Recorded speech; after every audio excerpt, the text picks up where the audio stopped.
If you know the purchase price and the cash flows of a property, you can estimate the cap rate, which is the investor's return on an investment.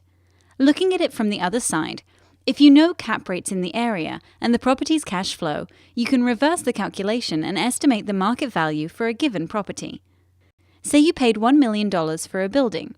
You know the cash flow is $100,000, but what is the cap rate? So, the cap rate is 10%. What if you know the cap rate for nearby, similar properties and the cash flow but not the value?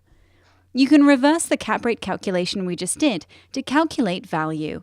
A property with a 7.1% cap rate and cash flows of $100,000 is worth around $1,408,000.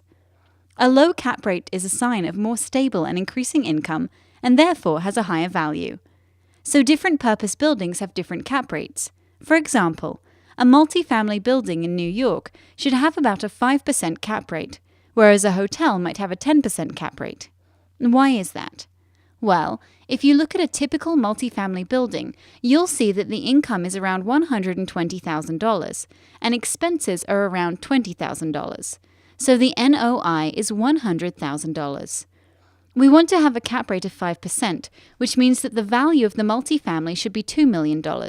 That's the value for the purchaser. But for a hotel, income might be $300,000. Expenses might be $200,000. So the NOI is the same as the multifamily, but with a cap rate of 10%, the hotel is only worth $1 million. Having expenses of $200,000 versus the $20,000 for the multifamily makes the property riskier, so the price of the hotel reflects this NOI volatility.